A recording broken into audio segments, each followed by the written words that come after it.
ادع إلى سبيل ربك بالحكمة والموعظة الحسنة.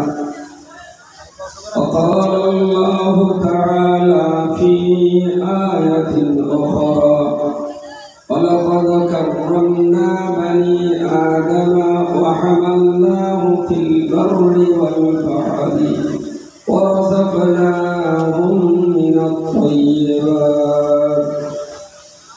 وقال النبي صلى الله عليه وسلم: من أحب سنتي فقد أحبني، ومن أحبني كان معي في الجنة. وقال الله تعالى آمرا ومخبرا: إن الله وملائكته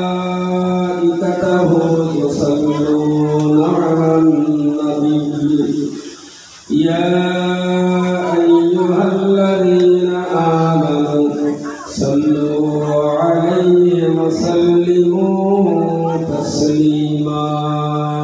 اللهم صل على سيدنا مولانا محمد وعلى آل سيدنا مولانا محمد।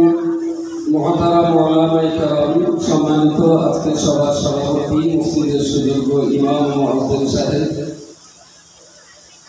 তৎসহ এই মহল্লা ও আশপাশ এলাকার ধর্মপ্রাণ দিন দরদি জ্ঞান দিবসের শ্রোতা মণ্ডলী, পর্দার আড়ালে অবস্থিতা ধার্মিকা মমতাময়ী মা ও বোনেরা, প্রতি বৎসরের ন্যায় এবছরেও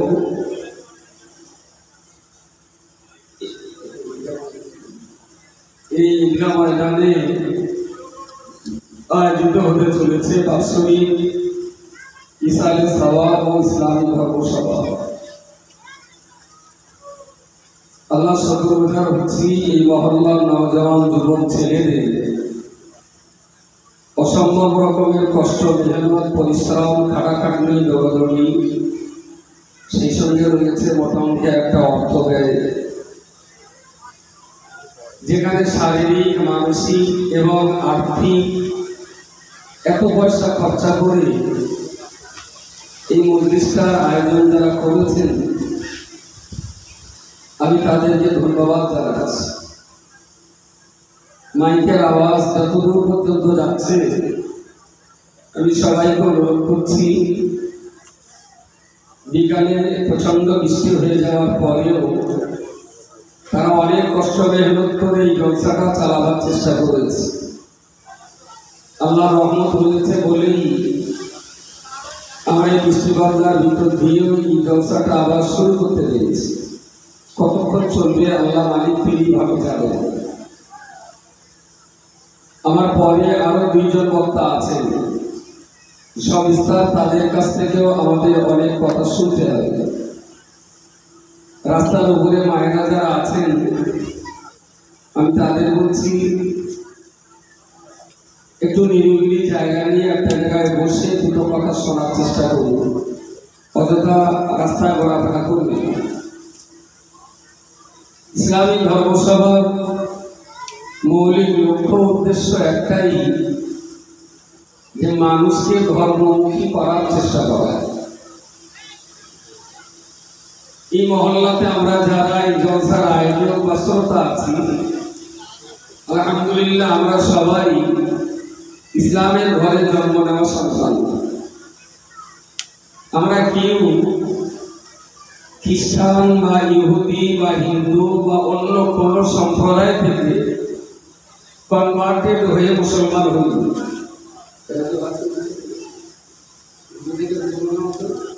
সব মুসলমান থেকেই মুসলমান। এখন আমরা যারা ইসলামের ঘরে জন্ম নিয়েছি এবং মুসলমান নাম নিয়ে বেশ জোর কদমে গত পরশুদিন ঈদের নামাজ এবং আনুষঙ্গিক আচার্য করার আমরা করেছি। ঈদের দিন এবং গতকাল রাস্তাঘাটের যা অবস্থা, তাতে আমার মনে হলো যে ওয়াহির দরজা যদি খোলা থাকতো, জিবরাইল ফেরেশতা যদি কোরআন নিয়ে এখনো আসা জারি থাকতো, তাহলে ঈদ আল্লাহ তুলে দিতেন। এরাম ঝাঁটা লাগালে ঈদ করার দরকার নেই। 2 রাকাত নামাজ পড়ে যা সওয়াব হবে, আর উঠতি প্রজন্মের উৎপাদ সঙ্গে ছেলে ফিরে যা আছে, উৎপাদ কমিটির সদস্য, সেসব পার্টি চোখে সরমাদে, কানে আতর দেওয়ার, ঈদের নতুন জামা কাপড় পরে যেভাবে রাস্তাঘাটে বিল্লাপনায় ব্যস্ত, তাতে মাত্র 2 রাকাত ওয়াজিব নামাজ, একটা ঈদের নামাজের চেয়ে ফজরের অর্থে 2 রাকাত ফরজ নামাজ অনেক বেশি ভাইটাল। মনে হয় প্রতিদিন সকালে যে 2 রাকাত ফজরের ফরজ পড়ি, এই 2 রাকাত ফজরের ফরজ নামাজের চেয়ে ঈদের 2 রাকাত ওয়াজিব নামাজের দাম অনেক কম। আমার কথাটা কি বিশ্বাস করে নাকি? ওটা তো ফরজে আইন, আর এটা ফরজে কিফায়া। ঈদের নামাজ কারণবশত কেউ যদি পড়তে না পারে, ঈদের নামাজ কারণবশত কেউ যদি পড়তে না পারে, একটু তওবা করলে তার গুনাহ ক্ষমা হয়ে যাবে।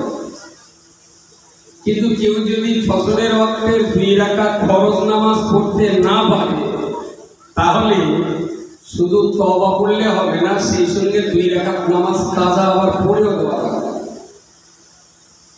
ঈদের নামাজের কাজা নেই, কিন্তু ফরজে আইন ফজরের ওয়াক্তে 2 রাকাত ফরজ নামাজ, এটা কাজা অবশ্যই পড়া লাগবে। কাজা না পড়া পর্যন্ত আপনার ওই গুনাহ বা তওবা আল্লাহর কাছে ক্ষমা বা কবুল হবে না।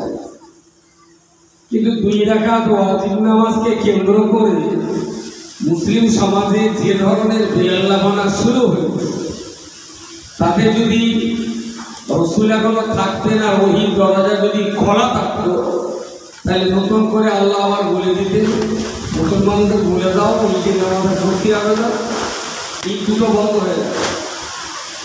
কারণ সওয়াবের চেয়ে গুনাহ পরিমাণ অনেক বেশি। বিশেষ এক কারণে ঈদের দিন আমার কাজকাম ছেড়ে বেলা 3টের দিকে একটু থানায় গেছে, ওসির সঙ্গে একটু বিশেষ দরকার ছিল। তা যেয়ে দেখি পুরো থানা মুসলমানদের দরকার।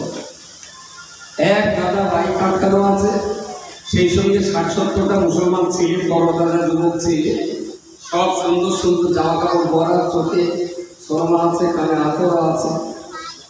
তার মানে ঈদের নামাজ পড়ে ওরা 5 মিনিট দেরি করে চলে গেছে, তার সে ডিউটি ছিল সেই সব করে। আর খুব ভালো ভালো ডিউটি ছিল, তো পুলিশ বলে গেছে। আমি স্যার এখন কি হবে? মাথি সাহেব এসব কথা বললে আপনি আমার লজ্জা পাবেন। আমি কেন, কি সমস্যাটা কি ধরেছেন কেন? তা হচ্ছে বাড়ি ভেবে ওই এরিয়ার ওই পার্টিকুলার গ্রামটা বলেননি আমার, উনি জানেন না, বলেন বলে ওরা 11টার সময় মাটিয়ায় বসে লাইন দিয়ে মত আছে। আমার কাছে ফোন করেছে, আমি গেছি গাড়ি সামনে ধরে। আচ্ছা, মদ এদিকেই তো পাওয়া যায়, মাটিয়ায় যে থেকেও মদের সঙ্গে বলো আরো কিছু গল্প আছে। আমার চুটিয়া দাড়ি নিয়ে ওসির সামনে কথাগুলো শুনতে না বড্ড লজ্জা লাগছে। ওসি নিজেই বলছে মনে হচ্ছে ওরা নামাজটা করে আর মোটেই দেরি করি, কারণ মাটিয়া পর্যন্ত আসতেও তো সময় লেগেছে। এই যদি হয় মুসলমানের ঈদ, তাহলে 2 রাকাত ওয়াজিব নামাজের ওই জারি থাকলে আল্লাহ তুলে দিতেন। এইরকমই দরকার নেই, আমি তো এইরকমই চাই। একসময় মুসলিম সমাজের যে অবস্থা, এই অবস্থার কারণ কি এবং নিবারণের দাওয়াইটা কি, এ ব্যাপারে আমার সমাজ গভীর অচেতনে, গভীর ভূমিমগ্ন। বলা যেতে পারে ভাবটা ঠিক এইরকম যে বাড়ির ভাব দিয়ে কেনা বড়দিন মনের মশলাটি যায় না, ও যা হচ্ছে এরা বাবা সে কি পারে না তার ছেলেটা মেয়েটা একটু একটু সামলে নিতে? ছেলে মেয়ে বাপের জন্ম দিয়েছে না বাপ ছেলে মেয়ের জন্ম দিয়েছে? মেয়েরাও ঈদের জন্য নতুন জামা কাপড় কেনা ভালো জিনিস, সেটা খারাপ না, কিন্তু এমন একটা পোশাক পরা উচিত নারীর দেহের পোশাকটা দেখেও যেন অনুমান হয় যে আজকে ঈদের দিন। কিন্তু পোশাক যেভাবে পরে বেরোচ্ছে রাস্তায়, তাতে কালী পুজো না দুর্গা পুজোর এক্সিবিশন সামনে, এটা বোঝাও মুশকিল। এমন এমন নগ্ন পোশাক করছে ঈদ উপলক্ষে, যে পোশাকের সাথে ঈদের কোনো সম্পর্ক। মানুষের একটা বডি ল্যাঙ্গুয়েজ থাকে, মানুষের পোশাক পরিচ্ছদ কথা বলে, মানুষের চলা বলার ভঙ্গিমাটাও কথা বলে। তার চলা বলা, তার ভঙ্গিমা, তার পোশাক পরিচ্ছদ দেখে অনুমান করা যেতে পারে যে এই মহিলাটা, এই পুরুষটা কি ধরনের মজলিস থেকে এসেছে বা কি ধরনের মজলিসের শ্রোতা বা সদস্য বা সমর্থক হতে পারে। অত্যন্ত দুর্ভাগ্যজনক যে এই কর্মকাণ্ডগুলো চলছে গোটা সমাজ নীরব, একদম নীরব। বাপেরা চাইলে, মায়েরা চাইলে, ইচ্ছা করলে অনায়াসই সে তার সন্তান দুটোকে সামলাতে পারবে, কিন্তু এ ব্যাপারে পিতামাতারও কোনো রকমের কোনো চেতনা নেই, চলছে তো চলছে। আমার যেটা মনে হচ্ছে এই নওজওয়ান যুবক বলি বা যুবতী বলি, বাবা মা অ্যাকচুয়াল এদেরকে ইসলাম কি ও কেন এ ব্যাপারে বাবা মা তাদের কিচ্ছু শেখায় না, কিছুই শেখায় না। শুধু জন্ম দিয়েছে, মার্কেটে ছেড়ে দিয়েছে খুঁজে খায়, ছেলে দিলে চলছে। কিন্তু আমি যে মুসলিম, আমার পরিবারটায় যে ইসলাম থাকা উচিত, আমার সন্তানটার ভিতরে একটু ইসলামিক এডুকেশন দেওয়া দরকার, আমার বাচ্চাগুলোর ভিতরে সততা, নিষ্ঠা ও আদর্শের কিছু কথা দরকার, কোনো ব্যাপার নেই। একটু একটু ফসকে দুইজন রাগ করিস না, আমার কথা শুনলে তোরা তো রাগ হয়ে যাবে। একটু একটু ফসকে কোনোদিনও তো শুনবেন যে মাতিন অজলসেব করা ছেড়ে দিয়ে নাপির দোকান খুলেছে। আমার বিরাট ইচ্ছা নাপ দেওয়া, যেসব জন্তু মাথার এই দিকটা চেঁচে ফেলে, এখান থেকে মুখির মতন ফুল লাগে, মনে সব জন্তু ধরে ছেড়ে ফেলে বলছে তুই ভাবছে কত এই যে অবস্থা। তাদের বাড়িতে বাবা মা থাকে না, ওই চুলি পেট্রোল ঢেলে দিয়ে একটু দেশে ঢুকে দিতে পারে না। মিনিমাম মানুষের তো একটা রুচিবোধ থাকে, মুসলমানরা সেই রুচিবোধটা হারিয়ে গেল। বাবা মা একদম নীরব দর্শক। একদম নতুন প্যান্ট 600 টাকা, ছেঁড়া প্যান্ট 850 টাকা, মানে 250 টাকা দাম বেশি, তবে ছেঁড়া ধরুন দাম আজিব তামাশা। এখানে ঘাটটা ছেড়া, হেঁটে ঘাটটা ছেড়ে, এখানে ছেড়া, এরপর একটু পাশা ছিঁড়ে বেরোবে, তারপর তো হেড অফ ইউ ছিঁড়ে বেরোবে। একদম ফ্রেশ নতুন প্যান্ট ঈদ উপলক্ষ করে কিনেছে, এখানে একদম ভালোই পাওয়া যাচ্ছে। মেশিন দিয়ে আমার নতুন ছেঁড়া তো নয়। এই সবটা মুসলমানের কি?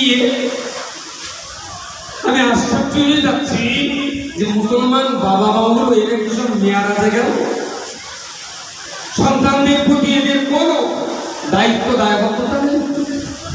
একটা বিনিমুক্ত রুচিবোধ থাকে মানুষ। সম্ভবত বাবা মা তারা ইসলাম সম্পর্কে জানে না, আর সন্তানদের প্রতিও ইসলামের যে দায়িত্ব, কর্তব্য আর দায়বদ্ধতা এ সম্পর্কেও তাদের কোনো ধ্যান দেওয়া নেই। হালিপুরে আবার এক বেল উঠেছে, নল্লি থেকে আঙুল কোথায় যাওয়ার ফাঁকা রাস্তা, এখন গিনি কাটতে দিকে, হ্যাঁ তোরা না গেলি তো রাস্তা জমবে না। শোনা নল্লি থেকে আর একটা রাস্তা গেছে না জঙ্গলের মাছ ধরতে, কি তেল কাটতে কি জানি, বিকেলে করে দেখো ওখানে আমার বাজার বসে কিচ্ছু নি, পুরো নোনা পানি, বারবার কিচ্ছু ঘোড়া দিয়ে দুই জায়গায় পানি মাঝখানে ফাঁকা রাস্তা, তার উপরে তেল নাচানাচি হয়েছে, কালকে সারাদিন হয়েছে কি সারাদিন ফিরে ঠিক করেছিলাম।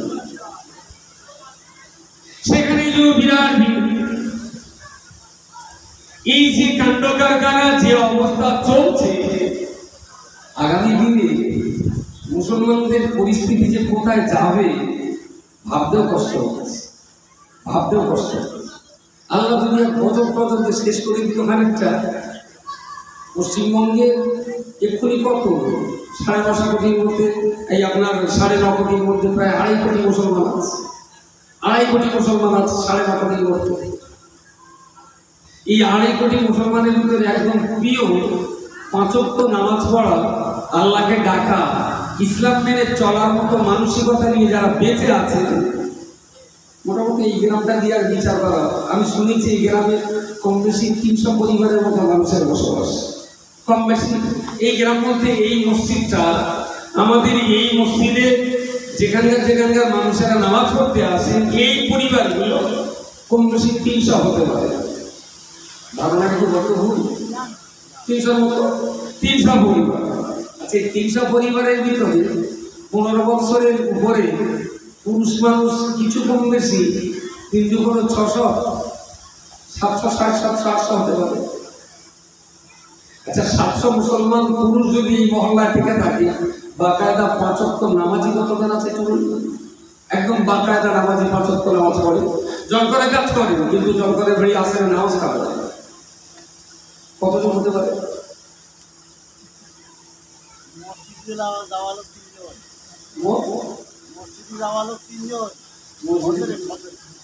ও ফজরে 3 জন লোক যায়, ঠাকুর আপনি একজন, নাহলে একজন থেকে ফজরে 3 জন যদি হয়, তাহলে এশা মাগরিবে খুব বেশি 10 থেকে 15 জন আশা করতে পারে। আর ধরুন মসজিদে যদি 20 জন হয়, তাহলে আর বাড়িতে পড়েন বা ব্যবসা বাণিজ্য মাঠে ঘাটে যারা থাকেন, আমি ধরিয়ে দিলাম না আর 30 জন আছে 5 ওয়াক্ত নামাজ, হার্ডলি 50 জন হতে পারে 5 ওয়াক্ত নামাজ। 800-র ভিতরে যদি 50 জন নামাজি হয়, তাহলে 750 কন্ডিশনটা কি? এইরকম 750 যা আছে, আল্লাহ বছর পর্যন্ত শেষ করে দেবে, 50টা করে থাকে। পশ্চিমবঙ্গের ভিতরে 100 হিন্দু, খ্রিস্টান, ইহুদি, বৌদ্ধের মাঝখানে 5টা মুসলমান বাঁচবে, 5টাই মাথা উঁচু করে বাঁচবে। আমার কথা বলে সংখ্যায় ভিড়ে তো কোনো লাভ নেই, যদি তার ভিতরে ইসলাম না থাকে, তার ভিতরে সততা না থাকে। মুসলমানের বাচ্চা যদি মাতাল হয়, মুসলমানের বাচ্চা যদি কাঁচাখোর হয়, মুসলমান যদি বেনামাজি হয়, মুসলমান যদি মিথ্যাবাদী হয়, মুসলমান যদি ওজনে কম দেওয়া হয়, মুসলমান যদি আল ঠেলা চোরা চিঠা তৈরি হয়, আমি বলছি ওই রকম মুসলমানের কারণে ইসলাম কলঙ্কিত হয় হিন্দুদের কাছে। ওগুলো কমে যায় তো যাক না, 100 হিন্দুর মাঝখানে 2টো মুসলমান তার ইসলাম মেনে চলা, ওই ইসলাম মেনে চলা 2টো মুসলমানই মাথা উঁচু করে দেওয়া বেরোতে হতে হবে। আমার আল্লাহ রাব্বুল আলামিন কোরআন শরীফে পরিষ্কার করে বলেছেন, ওয়ালাকাদ কাররামনা বানি আদামা ওয়া হামালনাহুম ফিল বাররি ওয়াল বাহরি ওয়া রাযাকনাহুম মিনাত তাইয়্যিবাতি। নবী মুহাম্মদুর রাসূলুল্লাহ কোরআন শরীফের আয়াত তিনি তার সাহাবীদের তেলাওয়াত করে বললেন, ও বাবা সাহাবী শোনো, আমার আল্লাহ পাক বলে পাঠিয়েছেন, ওয়ালাকাদ কাররামনা বানি আদামা, জগৎ সংসারে যা কিছু আল্লাহ সৃষ্টি করেছেন, আসমানের নিচে জমিনের উপরে সমস্ত সৃষ্টির ভিতরে রব্বুল আলামিন আল্লাহ সর্বশ্রেষ্ঠ ইজ্জত আর সম্মান আমার আল্লাহ মানব জাতিকে দিয়েছে। জোরে বলুন সুবহানাল্লাহ। মানুষের সম্মান, কথা বলেন, মানুষের সম্মান সবচেয়ে বেশি, এত সম্মান আর কাবা শরীফের যে সম্মান, তার চাইতে মানুষের সম্মান বেশি। কাবার ইজ্জতের চেয়ে মানুষের ইজ্জত বেশি, কারণ মানুষের আশরাফুল মাখলুকাত, কাবা আশরাফুল মাখলুকাত না, ফেরেশতারা আশরাফুল মাখলুকাত না, লৌহে মাহফুজ বাইতুল মামুর আল্লাহ সৃষ্টি করা শ্রেষ্ঠ সৃষ্টি নয়, আল্লাহ সৃষ্টি জগতের শ্রেষ্ঠতম সৃষ্টি মানুষ, ইনসান। ওয়ালাকাদ কাররামনা বানি আদম, আল্লাহ বললেন আমি সর্বোচ্চ সম্মান মানুষকে দান করেছি। সুবহানাল্লাহ, এত সম্মান আমি আর কাউকে দিইনি, আর কাউকে দিইনি। রব্বুল আলামিন কোরআন শরীফের অপর একটা জায়গায় বলেছেন আত-তিনি ওয়াজ-যাইতুনি ওয়া তুরি সিনিনা ওয়া হাযাল বালাদিল আমিন। তিনের কসম, যাইতুনের কসম, আমানাতের শহর মক্কা মুকাররমার কসম করে আল্লাহ বলেছেন লাকাদ খালাকনাল ইনসানা ফি আহসানি তাকওয়িম। আমি আল্লাহ আমার সৃষ্টি জগতে যা কিছু সৃষ্টি করেছি, আমি সকল সৃষ্টির ভিতরে মানব সন্তানটাকে সবচেয়ে সুন্দর করে তৈরি করেছি। জোরে বলুন সুবহানাল্লাহ। আল্লাহ যিনি সৃষ্টিকর্তা তিনি নিজে বললেন মানুষকে আমি সবচেয়ে সুন্দর করে তৈরি করেছি, আর মানুষকে আমি সবচেয়ে বেশি সম্মান দান করেছি।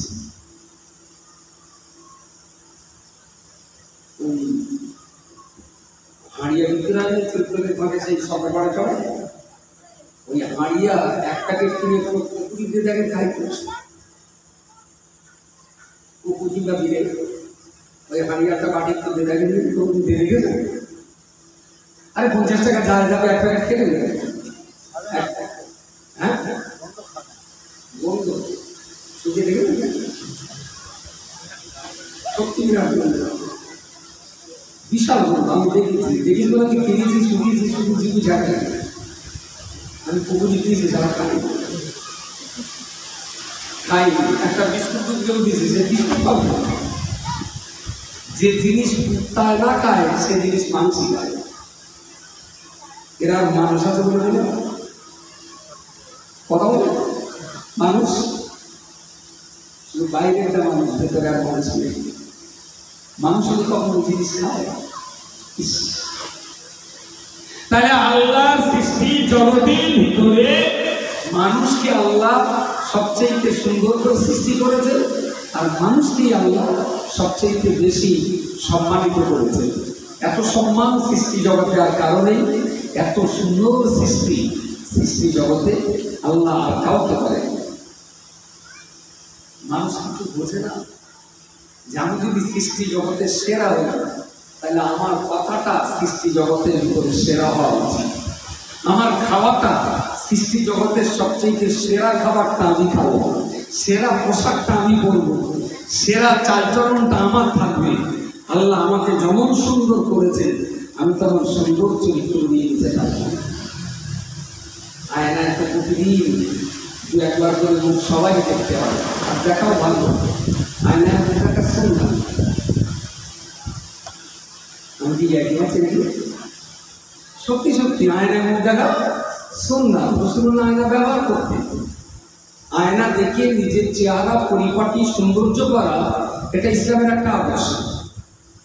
ভালো রসুল্লাহ করেছেন, আপনিও করুন, আপনারা সব। তবে কি নবী বলেছেন, যখন আয়নার সামনে দাঁড়িয়ে নিজের চেহারা যখন দেখবে, তখন সেই সময় ছোট্ট করে একটা দোয়া করো।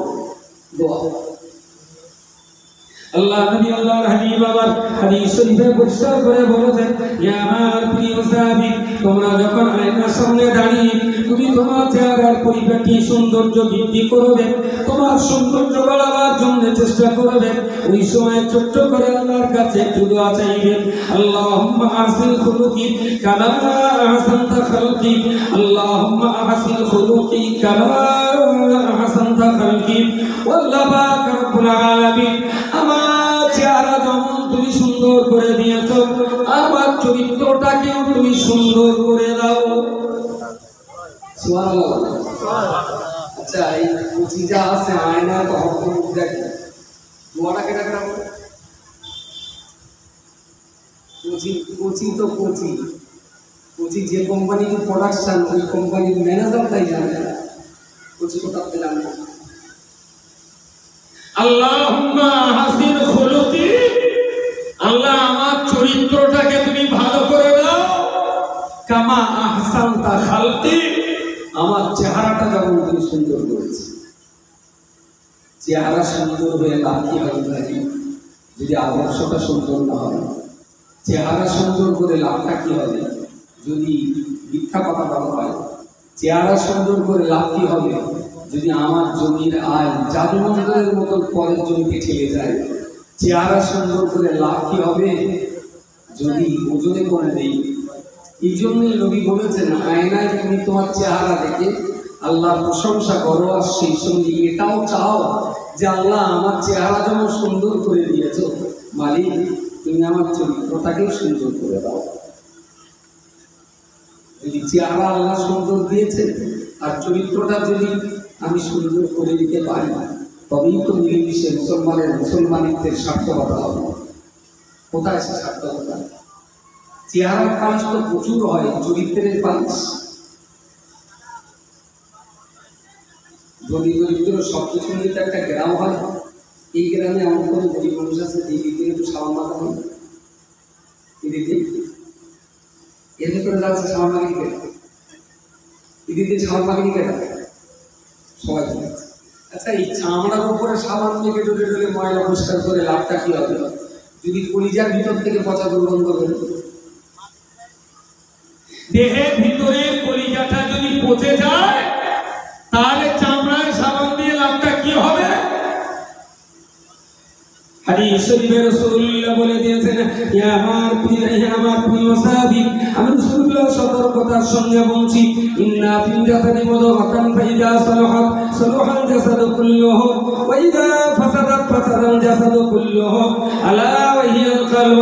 ইয়া আমার প্রিয় সাহাবী, পৃথিবীর প্রত্যেকটা মানবদের ভিতরে এক টুকরো গোশত রয়েছে, ওই এক টুকরো গোশত যদি পবিত্র হয়ে যায়, আল্লাহ পাক রব্বুল আলামিন ওই বান্দার গোটা দেহটাকে পবিত্র করে দেন। জোরে বলুন সুবহানাল্লাহ। আর এক টুকরো গোশত যদি পচে দুর্গন্ধ হয়ে যায়, ওয়াইদা ফাসাদাত ফাসাদান জাসাদু কুল্লুহু, এক টুকরো গোশত যদি পচে যায়, ওই বান্দার গোটা দেহটাই আল্লাহর দরবারে পচে যাবে। আলা ওয়াহিয়াল কলবি, ওই গোশতের টুকরোটার নামই হলো কলব। অন্তরের ভিতরে যদি হিংসা, বিদ্বেষ, পরচর্চা, গীবত নিন্দা, তারপরে চিটারি করা, মেরে খাওয়া, এই সমস্ত পাপ যদি অন্তরের ভিতরে পুষে রাখা হয়, চামড়ায় সাবান আর বরুণ লাগিয়ে কোনো লাভ হবে না। বড্ড জোর শীতকালে একটু টানাটানি হচ্ছে, একটু নরম হবে, আখেরে আল্লাহর কাছে কোনো পাওয়া না। আমি খুব অবাক হয়ে যাই, মুসলমানদের আমি অনেকটা বলতে বলি, আমি একটাই দোষ দেবো, এদের সব ভালো, শুধু একটাই দোষ, এরা ইসলামটা জানে না। ইসলাম মোটেই জানে, জানলে হাতে করে কেউ এইরকম পরিবার বিস্তার খেত। আমাদের সমাজে যা মুসলমান আছে, আমি যে বিরাট বুঝি তা না, আমি যে ইসলাম বিরাট বুঝি আমি তা বলবো না। ইসলাম এক মহাসাগর, এখনো বুড়ো বয়সেও বোঝার চেষ্টা করছে। মুসলমানদের ভিতরে 1000 মুসলমানের ভিতরে বলা যেতে পারে 98% মুসলমান, 98% মুসলিম যদি জিজ্ঞেস করি ইসলাম কারে বলে, বলতে পারে না।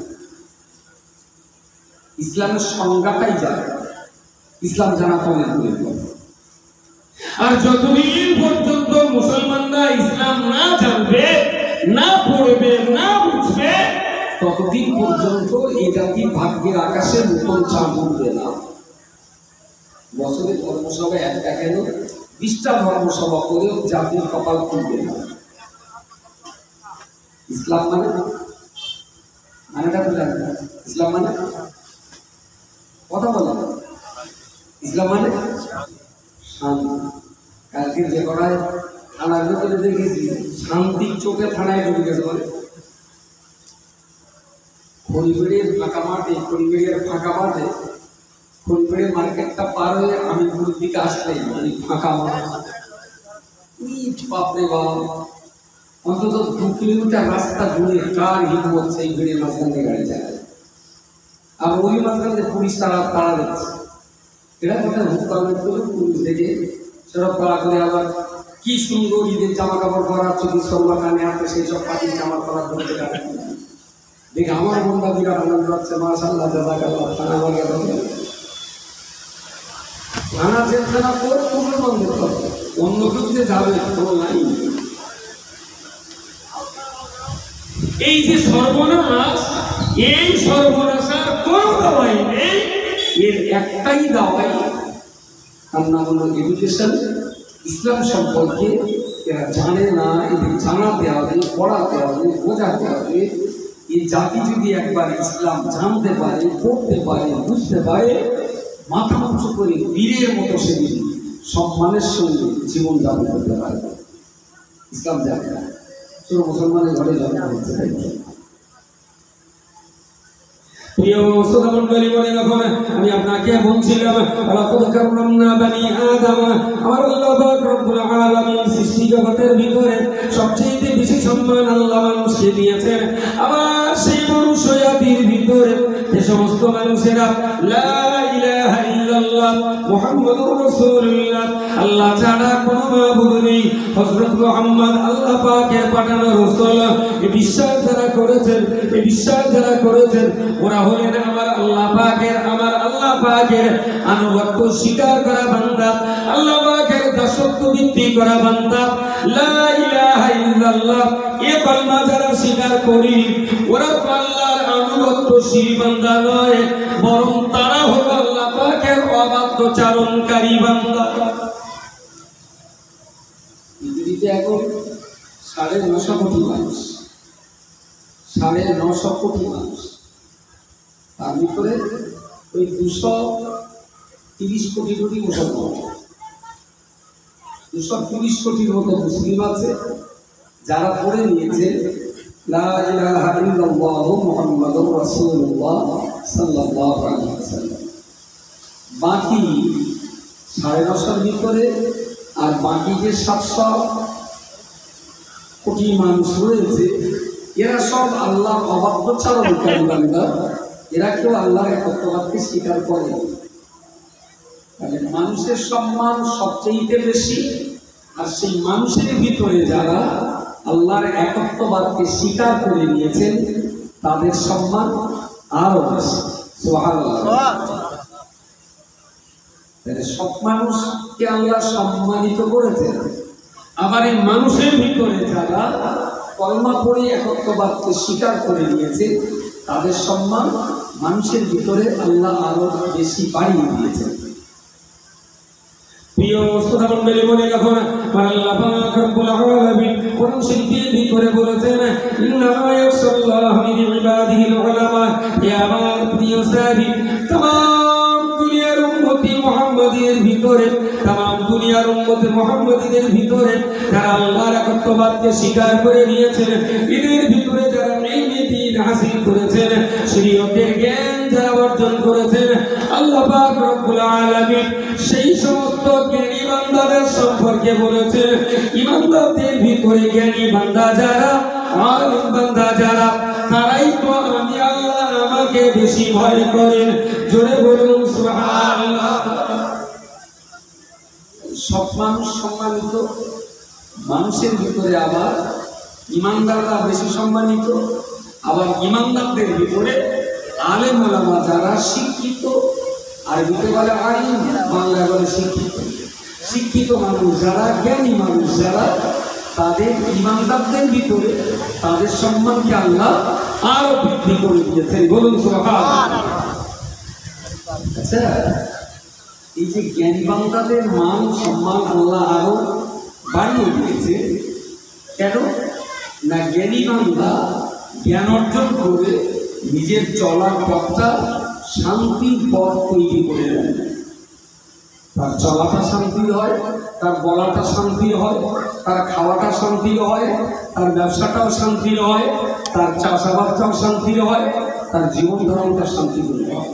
কারণ সে ইসলাম বুঝে ফেলেছে। আর দিতে যারা বলে ইসলাম, বাংলা তারা বলে শান্তি। তো যার ভিতরে ইসলাম আছে তার ভিতরেই শান্তি থাকাটাই স্বাভাবিক। এবারে যেটা বলা, এই ইসলামটা এটা তো মানুষের তৈরি করা নয়, এটা তো আল্লাহ তৈরি করা।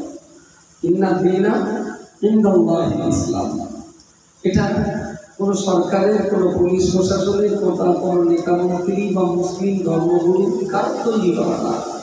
ইসলাম ধর্মটা হলো আল্লাহ পাকে তৈরি করা, আল্লাহ তৈরি করা। রব্বুল আলামিন আল্লাহ পাক এই ইসলাম সম্পর্কে বলেছেন, ইয়া আইয়ুহাল্লাযীনা আমানু, হে পৃথিবীর ঈমানদার মানুষেরা, উদখুলু ফিস-সিলমি কাফা, তোমরা ইসলামের ভিতরে পরিপূর্ণরূপে দাখিল হয়ে যাও। উদখুলু ফিস-সিলমি কাফা, আমি আল্লাহ তোমাদের শান্তি দেওয়ার জন্য, তোমাদের শান্তিতে রাখার জন্য, তোমাদের ইহ পরকাল সুন্দর করার জন্য আমি আল্লাহ পাক তোমাদের জন্য ইসলাম তৈরি করেছি। আর তোমাদের জন্য বলছি, উদখুলু ফিস-সিলমি কাফা, আমার তৈরি করা ইসলাম ধর্মের ভিতরে তোমরা সম্পূর্ণরূপে দাখিল হয়ে যাও। হে পৃথিবীর ঈমানদার মানুষেরা, তোমরা কেউ যেন কখনো পশ্চিমকালেও ইসলামের বাইরে থেকো না। উদখুলু ফিস-সিলমি কাফা, তোমরা ইসলামের ভিতরে পুরোপুরি দাখিল হয়ে যাও। আমার ঘরের ভিতরে আলু আছে, পেয়ারা আছে, আনারস আছে, আপেল আছে। আলু, পেয়ারা, আনারস, আপেল। এখন যে ছেলেটার জিন্দেগিতে আলু, পেয়ারা, আপেল, আনারস চোখে দেখেনি, নাম জানে না, তাকে যদি বলি ওখান থেকে 3 পিস আপেল ও কি আনতে পারবে? আনতে পারবে, কারণ ও আপেল চেনে। আপেল দেখতে কিরকম, তার আকার আকৃতি কেমন সে জানে না। ঘরে মাল আছে কিন্তু আনতে পারবে না, ও জানে না। তো মাল থাকা সত্ত্বেও সে চিনতে পারেনি, আসলে সে জানে না। আমি বলছি কি, ইসলামের ভিতরে সবটাই আছে। মুসলমান আসলে ইসলাম আছে।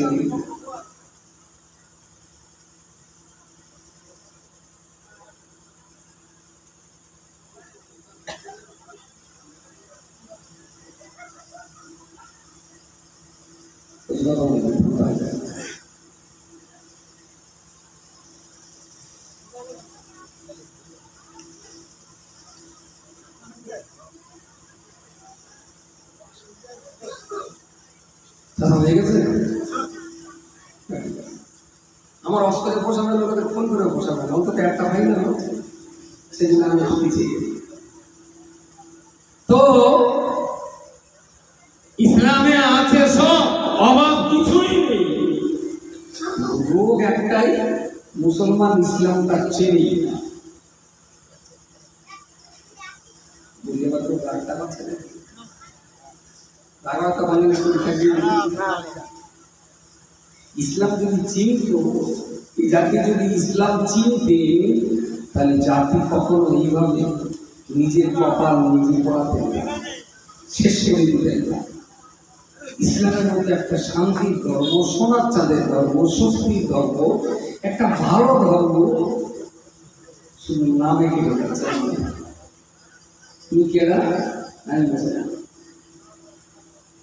আমি যদি জিজ্ঞেস করি যে লোকটা গাড়ি চালায় তোদের তারা ড্রাইভার, যে লোকটা চাষ করে সমাজ তারে চাষি বলে, যে লোকটা জামা কাপড় তৈরি করে সমাজ তারে দর্জি বলে, যে লোকটা বক্তৃতা করে জনগণ তারে বক্তা বলে, যে লোকটা স্কুলে পড়ায় পাবলিক তারে মাস্টার বলে।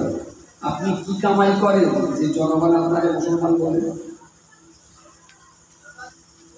ও গাড়ি চালায় তাই ওরা ড্রাইভার বলে, এ চাষ করে তাই পাবলিক চাষি বলে। আপনি কি করেন যে লোকে আপনার মুসলমান বলে? একটাই লাইন আছে, যাই গরু খাই তাই লোকে আমার মুসলমান বলে। এই ছাড়া আর বলার কিছু আছে বলে মনে হয় না। যদি বলেন আমি নামাজ পড়ি তাই রেডি, আপনি নামাজ পড়েন, কিন্তু আমি যদি জিজ্ঞেস করি মাদ্রাসায় পড়েছেন কতদিন, না কখনো মাদ্রাসায় পড়িনি, ওই কোনো রকম একটু শুনে নামাজ পড়ি, নামাজ পড়ার দিন হচ্ছে। আরে নামাজ তো দূরের কথা, লা ইলাহা ইল্লাল্লাহু মুহাম্মাদুর রাসূলুল্লাহ, এই কলমাটা শুদ্ধ করে পড়তে গেলেও মিনিমাম 6টা মাস একটা মুক্তবে পড়ার দরকার আছে। যারা জিন্দেগিতে কোনো মুক্তবে পড়েনি, নামাজ তো দূরের কথা, কলমা শাহাদাতটাও শুদ্ধ করে পড়া যাবে। তসবিহ টিপে টিপে বলবো দানাগুলো সব টিপে টিপে চারটা করে। আচ্ছা কি করো তো একটু সুবহানাল্লাহ সুবহানাল্লাহ বলো, সুবহানাল্লাহ সুবহানাল্লাহ। কি চুলকুনিতে বলো চাচা, না একটু আল্লাহ টাকাটা তুমি যে কোনো আল্লাহ দিয়ে যাচ্ছে। ডাকতে গেলে সিন দিয়ে হে নুন সুবহানাল্লাহ, তা বলুন সুবহানাল্লাহ, তারপরে সুবহানাল্লাহ, সুবহানাল্লাহ না সুবহানাল্লাহ। 10 মিনিট খেঁচাখেঁচি করে চাচার সুবহানাল্লাহ বলা শেখাতে পারি। অত তসবির দানাগুলো গোল গোল দানাগুলো টিপি টিপে চারটা করে দেয়, আমি ছিঁড়ে কুচি গলা দিয়ে দেবো তসবিহ। তসবিহ টিপে সুবহানাল্লাহ বলে আল্লাহর জিকির করতে গেলেও মিনিমাম 2 মাস একটা মাস্টারের কাছে বসে সিনের মাখরাজ কোথায়, বের মাখরাজ কোথায়, হাও কোথা থেকে উচ্চারণ হয়, নুনটা কিভাবে বলতে হয়, মাখরাজগুলো শিখে তবে উচ্চারণ করে বলতে হয়।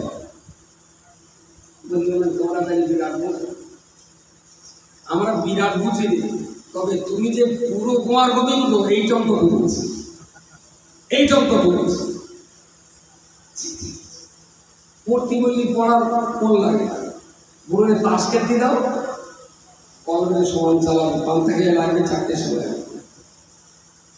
পড়তে বললি ওর কলেরা টোলকারা পক্ষ কাঁপায়, ছেড়ে দাও দক্ষিণ নেমে 4 দোকানে, বিকাল 4টে থেকে রাত 8টা-9টা পর্যন্ত করবে। কিছু বুড়ো আছে সমাজে এত বদ ভাষায় সেই জীবনটায় বাবা মসজিদে বস, ওখানে মসজিদে বসে ইমাম সাহেবের একটু নাড়াচাড়া কর, একটু পড়াশোনা কর, বসে হুজুরি নামাজ শিখবে সেটা পড়, দাদা হুজুরি ওসিয়াত নামাটা একটু পড়। মসজিদে গেলে কলেরা হবে, 4 দোকানে বসে দাও ভিটামিন আছে। আবার 2টা এখানে রোজ রোজ দিয়ে এবার এখানে বলছি 4 দোকানে বলছি। তাহলে এই বুড়োগুলো যদি খানে খারাপ হয়ে যেত তাও খারাপ ছিল, ওদের দেখে দেখে নাতিগুলো সর্বনাশ হচ্ছে, বাচ্চা কচিগুলো এরাও সর্বনাশ হচ্ছে। যে আমার দাদা দাদা করে রোজ বসতো, তাহলে নিশ্চয়ই করে বসা শুনতে মক্কা দেওয়া হবে, তাহলে আমার দাদা বসতে হবে। এদের ভিতরে কি একটু চেতনা হয় না, একটু চিন্তা হয় না যে সামান্য কটা দিনের জন্য পৃথিবীতে এসেছি, এরপরে চলে যেতে হবে। তো ইসলাম জিনিসটা কি ও কেন একটু পড়ি, একটু বুঝি, একটু জানি। জিজ্ঞেস করেন চাচা এদের খবরটাও কি, তাহলে বাবা ও আমার দিদি থেকে যাবে, পশ্চিমবঙ্গের দিদি রাজত্ব যাবে, বিজেপি তো বড্ড বাড়াবাড়ি করতে চলছে, যাও অন্যদিকে যায় হবে, আমরা খুব ভালো আছি। আমেরিকান খবর কি, তাহলে বাবা এখানকার সরকার তাও বাড়া। আমি পাকিস্তানের খবর কি চাচা, তাহলে সে কি প্রধানমন্ত্রী পাকিস্তান ইমরান খান, লোকা সিরিয়ান তাও বাড়া। চাচা তুমি তো বেশ পাকিস্তানের খবরটা রাখো, তুমি তো বেশ দিল্লির খবরটা রাখো। 5তলার মাটিতে 3.5 ফুট নিচে যেখানে শহর দেওয়া হবে, তারা কখন খবরটা হবে আল্লাহ রহমান রহিম নদী দয়ার সাগর ও তোরা হারিয়ে বেরিয়ে যাবে। সচিন তেন্ডুলকরের একদম ঠাসা টাইট উইকেট দরকার, আর পুরোগুলো দরকার, একদম মামলাকাটের উইকেট দরকার, আর পুরো দরকার। ইয়ার নাম 4 বাজে না, ধর্মের নামে এই চিটারি, এই চিটিংবাজি আর কতকাল ধরে চলবে? কলমা পড়ার হিম্মত নেই, 5টা কলমা পড়তে জানে না, মনকার নাকিরের সওয়ালটাও জানে না, আলিফ থেকে ইয়া পর্যন্ত মাখরাজ সহ অক্ষরগুলো উচ্চারণ করার ক্ষমতা নেই। চায়ের দোকানে বসে ফতোয়া পদ্ধতি জড়াবে, দেখলে মনে হবে জামে আজহার থেকে ফেলে পড়ছে, মিশন পারে এত চড়া ফতোয়া। আল্লাহ বলছে জীবন একটাই। আপনি যদি সময়টাকে কাজে লাগাতে না পারেন, সময় কিন্তু একদিন আপনার ব্যবহার করছে। সঠিক সময় নিজেকে যদি, নিজের জীবনটাকে যদি তৈরি করতে না পারি, ঘড়ির কাঁটা কিন্তু কারো জন্য ফেলে থাকবে না। এই জীবন একটাই। পৃথিবীর কোন রাজা মহারাজা অতি মহারথীর জন্য জীবন কিন্তু কাউকে দিতে দেওয়া হবে, একটাই জীবন। সেই জীবনটা এই অমূল্য সম্পদ সময় তিলে তিলে তিলে তিলে আমরা শেষ করে দিচ্ছি। এই সময়টুকু যদি জীবনে কাজে লাগাতে পারতাম কত সুন্দর মানুষ হতে পারতাম, কত সুন্দর মানুষ হতে পারতাম। দুর্ভাগ্য জাতিকে আমি বোঝাতে ব্যর্থ হচ্ছি, আমি বারবার ব্যর্থ হচ্ছি। এইরকম একটা গ্রামে, যে গ্রামে 300-র মতো পরিবার, এইরকম একটা গ্রামে 5 বছরের উপরে আর 18 বছরের নিচে কিছু কম বেশি 600 থেকে 700 বাচ্চা আছে। 6 থেকে 700 বাচ্চা আছে। এই 6 থেকে 700 বাচ্চার ভিতরে আমাদের এই মক্তবে পড়াশোনা করছে 60 থেকে 70টা বাচ্চা।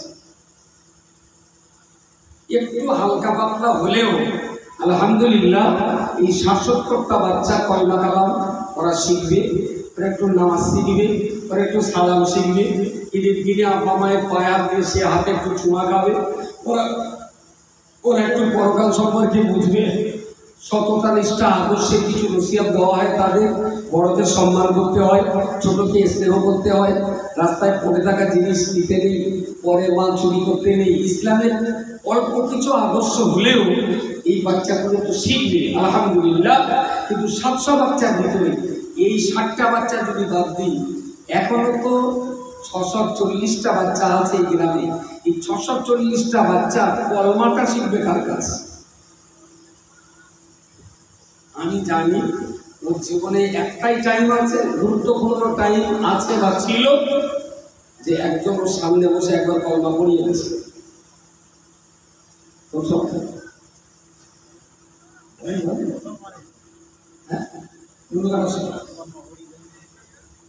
একটাই টাইমে হাসান একবার পড়িয়ে গেছিল, সে ও তখন ওই দিকে কলমা পড়লো, ও তো দেখতে হচ্ছে কতটা কাটা কাটিয়ে মাপের চাইতে যদি বেশি লেগে সে আরেক শব্দ আছে। আবার হাসান রাজা কলমা পড়ে, হাসানের মতনই পড়ে, সে তো হাসান, সে তো আর আলেমের মতো কলমা পড়ে। খুব দুর্ভাগ্য, ওই শোনাটা ছাড়া ওই বাচ্চাটাকে বোধ হয় আর কখনো কর্ম শোনাতে হয়নি, কখনো কর্ম শোনাতে। প্রতিদিন যদি তার মাকে নিয়ে একটু বলতে বলছি পড়াবো, আশহাদু আল্লাহ ইলাহা ইল্লাল্লাহ। আমার মনে হয় একটা মা একটু যদি চেষ্টা করতেন তার সন্তানটাকে ওর মা জান্নাতের চৌকাটা পর্যন্ত পৌঁছে দিতে পারতেন। বলুন সকলে সুবহানাল্লাহ। কিন্তু এই মা কোনো চিন্তা নেই, কোনো চেতনা নেই, কোনো ধারণা নেই, কোনো জ্ঞানও নেই, কোনো উপলব্ধি নেই। প্রিয় শ্রোতামণ্ডলী, মনে রাখুন, আমি আপনাকে বলতে চাইছি, আল্লাহর রাস্তা আপনি বুঝতে শিখুন। সৃষ্টি জগতের ভিতরে আপনি সেরা প্রাণী, আপনার নাম হলো মানুষ, আপনার চেহারা সবচেয়ে সুন্দর, আপনার সম্মান সবচেয়ে বেশি। আবার সেই মানুষ জাতির ভিতরে ইমানের কলমা বিশ্বাস যখন করেছেন, আপনি মুসলমান হওয়ার কারণে আল্লাহ আপনার সম্মান আরো বৃদ্ধি করে দিয়েছেন। তাহলে আপনার হাতে ধরে পায়ে ধরে বলতে চাইছি, আল্লাহর রাস্তায় জীবনের বাকি সময়টুকু একটু ইসলামটা বোঝার চেষ্টা করুন, শরীয়তটাকে বোঝার চেষ্টা করুন, আল্লাহর কোরআন পড়ার চেষ্টা করুন। নিজে একটু কোরআন পড়ুন, আপনার ছেলে মেয়েটাকে কোরআন পড়ান, আপনার নাতি নাতনি ভাইপো ভাইঝি ভাগনা ভাগ্নি গুলোকে আল্লাহ পাকের নেয়ামত ওজমা এ কোরআন আপনি তাদেরকে একটু পড়িয়ে দিন। আল্লাহর জাতির কসম করে বলতে পারি, যে পরিবারে সকাল সন্ধ্যা আল্লাহর কোরআন তেলাওয়াত হবে, ওই পরিবারে আল্লাহ পাক শান্তি দিয়ে ভরপুর করে দেবে। সুবহানাল্লাহ। যখন হু করে লোক কাঁদে না, আমার মামার মনে আছে দেখি কলের ভেতরে হিট করার জন্য ঢুকতে হু করে দেখি এত কান লাগে। সামনে বছরে আল্লাহর কাছে যদি আল্লাহ তুমি কাঁদো, আমার জন্য একটু দোয়া করে দিও, আল্লাহ তোমার দোয়া করো। আচ্ছা, সেই দুদিকে তুমি ভাগাড়ি ব্যাপার করলে ওরা অসুবিধা ঠিক গেছে, ছেলে দিলে সায়না হয়ে গেছে, ওরা কে আমার কথা নেই। আমি তাহলে তোমার ঢ্যাম নামো কান নাম মসজিদে আগে পাক্কা ঢ্যাম। তুমি তোর এত কান্তি হবে না, তো যে জমিটা ভাগড়া করেছি ওটা কি দিকে দে, তোর জন্য আল্লাহ জান্নাত থেকে দেবে, জমি ফিরিয়ে দেবে না, কিন্তু খাও কান্না, খাও কান্না। সবাইকে দেখেন কান্না কেন হয়? কেউ শুনিনি, শুধু আমি একা শুনেছি। কানা বিরাট জোর, খুব কাঁদে, কিন্তু সব ঢ্যাপ নেবো কান্না, জমি ফিরিয়ে দেবে। ছেলে দিলে যে 1.5 লাখ টাকা নিলে এই কাছ থেকে এত কান্নাকাটা করতে 1.5 লাখ টাকা দিয়ে রেখে ফিরিয়ে দেওয়া যায়, কিন্তু কাউকে আমি নিলেও ছেলে দেয়, ও ছেলের জন্য দেয়, ছেলে ওদের জন্য ছেলের উপরে কথা বলার ক্ষমতা। এই জন্যই বলছি আল্লাহর কাছে কাঁদা কাটা নিশ্চিত ভালো। প্রকাশ্য বেঈমান বিশ্বাসঘাতকতা করি, আমি অন্যায় থেকে ফিরে আসবো না, অথচ শুধু কাঁদবো, এই কান্না করতে এ কান্না বেকার কান্না। এ চোখের পানি আর পাট পচানো অলের পচা পানি দিয়ে বেকার খেলে যাবে। হাতে ধরে পায়ে ধরে অনুরোধ করে বলেছে, যে কটা দিন বাঁচে চাষ করুন, ব্যবসা করুন, আয় রোজগার করুন, ওটা ফরজে আইন। আপনি চাষ করলেও স্বভাব হবে, ব্যবসা করলেও স্বভাব হবে, আপনি জলকর করুন, ফিশারি করুন, তাতেও স্বভাব হবে। কারণ চাষবাস, ব্যবসা বাণিজ্য এগুলো সব ইসলামে আছে। শুধু লক্ষ্য রাখুন, আমার দাঁড়াতে যাবে কারণ ক্ষতি জানবে, আমি কাউকে ফাঁকি দেবো না, মিথ্যা কথা বলবো। নিশ্চয়ই আপনার এই চাষবাস, ব্যবসা বাণিজ্যটা এগুলো এবাদা, এতেও স্বভাব। আর এই কাজগুলো করতে করতে দিনের শেষে যে টাইমটা হাতে ওয়েস্টেজ থাকে, যে টাইমটা বেঁচে যায়, ওই টাইমটা একটু ইসলামটা বোঝার জন্য পড়ার পিছনে দেয়। ইসলামটা একটু বুঝি। আমি একবারও বলবো না যে চাষাবাদ বন্ধ করে তুমি দিনরাত মসজিদে পড়ে যাও, আমি সেটা বলবো না। চাষ করাটা, ব্যবসা করাটা, আয় রোজগার করাটা, জলকর করাটা, এটা ফরজে আইন। দুটো হালাল উপার্জন করা, এটা ফরজে আইন। আপনারটা খুব মোটেও স্বভাব। ওই কাজটা করার পরে যে টাইমটা হাতে বেঁচে আছে, ওই টাইমটা মসজিদে বসে, মক্তবে বসে, বা যারা ইসলাম সম্পর্কে জানেন তাদের কাছে বসে একটু আল্লাহর রাস্তায় ইসলামটা জানুন, প্লিজ ইসলামটা জানুন। তা না হলে আল্লাহর কাছে দেখা। মুসলমানের ঘরে জন্ম নিয়ে ইসলাম সম্পর্কে কিছু জানলাম না, কোরআনটা পড়তে পারলাম না, 5টা কলমা শুদ্ধ করে পড়তে পারলাম না, মুনকার নাকির সওয়ালের জবাবটা দিতে পারলাম না। আরে সালাম বলুন, আসসালামু আলাইকুম, ওয়ালাইকুম সালাম, হাতে হাত দিন, হাতে হাত দিতে বলছি। ইয়া গাইন ফে রে, ইয়া গফির, আমার দুটো উচ্চারণ দেখেন, তিনি একরকম হয় না, দুরকম হয়। 1 নম্বর ইয়া গফির, 2 নম্বর ইয়া গফির, দুটো কি একরকম হয়েছে? বোঝা যায় নাকি? ইয়া গফির আর ইয়া গফির, এ দুটো কি একরকম হয়েছে? হয়নি। ইয়া গফির, ইয়া আইন দিয়ে ইয়া গফির, হে আল্লাহ তুমি আমাকে ক্ষমা করে দাও, আর যারা হাতে হাত দিয়েছি আল্লাহ তারেও ক্ষমা করে দাও। খুব ভালো কথা। বেশিরভাগ লোক হাতে হাতে বলে আল্লাহ আমারও কাফের করে দেয়, তোরও কাফের। ইয়াগফির মানে ক্ষমা করা, আর ইয়াগফির মানে কাফের করা। আমার তো চিন্তা আছে যার তার হাতে হাত দেওয়া বিপজ্জনক। আমার ওনার তুমি ক্ষমা চাবে না, কাফের হওয়ার জন্য দোয়া চাবে, বোঝাও তো মুশকিল। আজকে কিন্তু লাভার পরে যে কটা মশলা করবেন দোয়াটা একটু চলে যেতে পারবে। আমার হাতে হাত দেবে না, দোয়াটা আমিও জোরে পড়বো, আপনিও জোরে পড়বো। ইয়াগফিরুল্লাহু লানা ওয়া লাকুম, ইয়াগফিরুল্লাহু লানা ওয়া লাকুম। আমি জোরে পড়বো, আপনিও জোরে পড়বেন। মশলা হবে বলে মনে আছে? আল্লাহ জীবনটার দাম, সত্যি জীবনটার দাম দেন। আপনার জীবনটা অনেক দামি জীবন, অনেক দামি জীবন। আপনি আল্লাহর কাছে অনেক মূল্যবান সম্পদ। আল্লাহ আপনার জন্য আপনার জান্নাত সুসজ্জিত করে রেখেছেন। প্লিজ ইসলামটা একটু বুঝুন, দেখবেন ভালো লাগবে, ভীষণ ভালো লাগবে, মনে আনন্দ হবে, বেঁচে থেকে লাভ হবে, ইহকালটা সুন্দর হবে, পরকালটা সুন্দর হবে। যারা আছেন বয়স্ক মানুষ, আপনাদের চরণগুলিকে প্রণাম জানিয়ে দিচ্ছি। আসরের নামাজ পড়ে যদি একটু বাজার কাটার দরকার থাকে যান, কাজকাম মিটিয়ে মসজিদে এসে মাগরিব পড়ে ওখানে মসজিদে বসে এসা পর্যন্ত আড্ডা দেয়। মসজিদ বুড়োদের পার্টি অফিস, মসজিদ বুড়োদের কফি হাউস, মসজিদ বুড়োদের ক্লাব, মসজিদ বুড়োদের আড্ডাখানা। ওই মসজিদে বসে ইমামের সঙ্গে মিলে দিছে একটু হুড়ুহুড়ি মসজিদে বসে হোক না, বাকি জীবনটা দেবেন মসজিদে বসে সময় দেন। একটা সপ্তাহ দিয়ে বসুন, দেখবেন আপনার ভিতরে একটা নতুন শান্তির অনুভূতি হচ্ছে, একটা শান্তির অনুভূতি আপনার ভিতরে তৈরি হয়েছে। এই কথাটা একটু মাথায় রাখুন। আর প্রত্যেকটা বাচ্চা যাতে কোরআনের তালিম পায় এ ব্যাপারে সবাই লক্ষ্য রাখুন। এই যে বাচ্চারা ইসলাম থেকে বাজে বাজে কাজ করছে, দোষ বাচ্চাদের না, ওদেরকে ইসলাম শেখানো হয়নি, ওদের তো ইসলাম বোঝানো হয়নি, ওরা তো ইসলাম জানে না। এই দায়বদ্ধতা ছিল আব্বা মায়ের উপর। সুতরাং বাচ্চাদের দোষানি দেব না, দোষটা অভিভাবকদের। অভিভাবকদের দায়িত্ব ছিল সন্তান বা বাচ্চাদের ভিতরে ইসলামটা ঢুকিয়ে দেওয়া। টুটি চুটির জন্য ক্ষমা চেয়ে নিচ্ছি। সোনামানি যারা এই সাইড ছোট করে মুখ পাখির মতো এখানে চুল লেগেছে, তুমি এক কাজ করো, দিন একটারে বলো যে আমার মাথাটা ভিডিও করতো, মাথাটা চারিদিক থেকে ঘুরিয়ে ভিডিও করতো করে এইবার তুমি একটু দেখো তোমার মাথাটা কি জুত বরাদ দেখাচ্ছে। দেখে যদি তোমার মনে হয় ফাইন দেখাচ্ছে তাহলে থাক। আচ্ছা, এখানে যারা আছেন এই ডিজাইনের চুল কাটাটা সত্যি মনীষ শিখে না দেখায় কথা বলে না? আসলে ডাল হাঁটা কায়দা কেরাম উত্তর দেবেন, তার ছেলে আবার কেটে রেখেছে।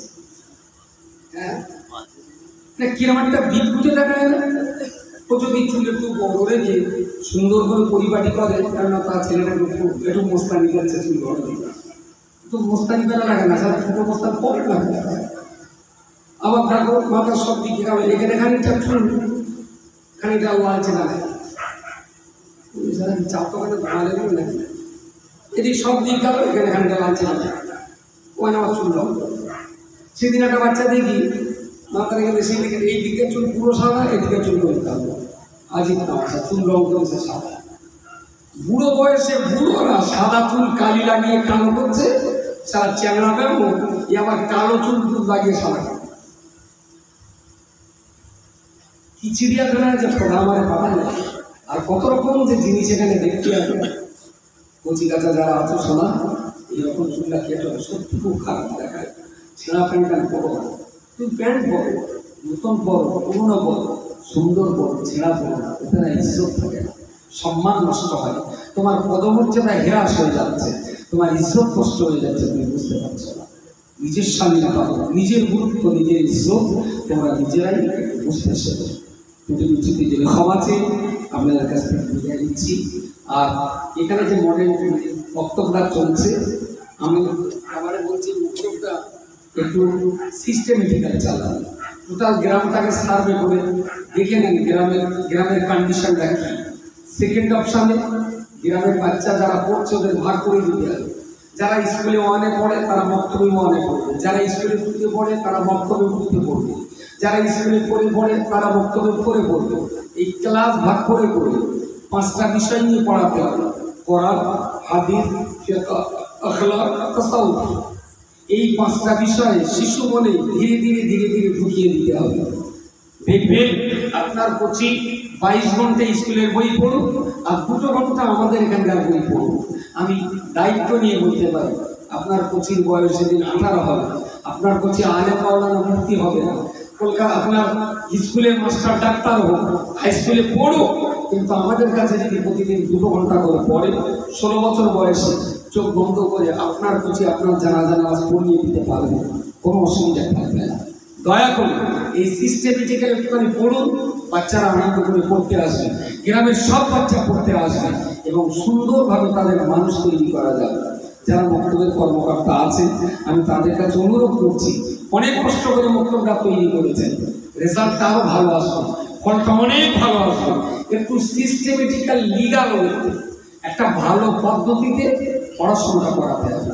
একজন হাফেজ লিখেছেন, একজনে হবে না, আরও 2জন রাখতে হবে। একজনে 3000 বললেন, আরও 2জন আসলে তো 9000 টাকা কোথাতে হবে? আমি বলছি 300 পরিবারের গ্রাম থেকে চোখ বন্ধ করে মাসে 30,000 টাকা কালেকশন গ্রামের লোক টাকা দেবে। আমি 1 টাকাও দেবো না, এই গ্রামের লোক টাকা দেবে। ভালো সিস্টেম তৈরি করুন, ভালো পলিসি ইমপ্লিমেন্ট করুন, গ্রামের লোক টাকা দেবে। সুন্দর করে পড়িয়ে এই গ্রামটাকে আপনি সুন্দর জায়গায় নিয়ে যেতে পারবেন। তার জন্য বিরাট খাটতে হয় না, একটা সুন্দর পলিসি কাজে লাগাতে হবে। কাজে লাগালেই বাচ্চাও বাড়বে, পড়াশোনা ভালো হবে। আমার জন্য দোয়া করুন। ওয়াখিরু দাওয়ানা আলহামদুলিল্লাহি রাব্বিল আলামিন। আসসালামু আলাইকুম ওয়া রাহমাতুল্লাহ।